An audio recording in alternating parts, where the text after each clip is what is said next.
The number of children who have died from Strep A across the UK since September has now risen to 19. Our science correspondent Thomas Moore has the details.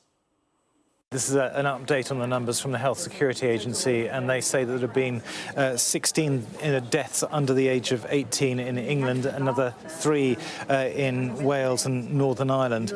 And they've also said that so far in this season, and the season starts in mid-September, there have been 74 deaths in England. So there are an awful lot of adults who are dying from Strep A too.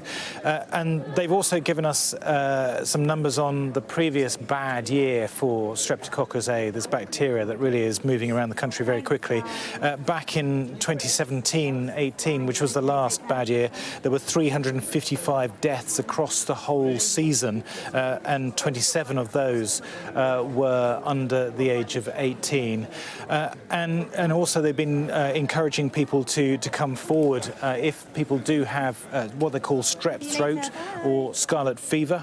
They're making the point that these are very easily treated with antibiotics. Now, just to remind you on the symptoms of a strep throat, that is a fever, sore throat, swollen glands and a headache.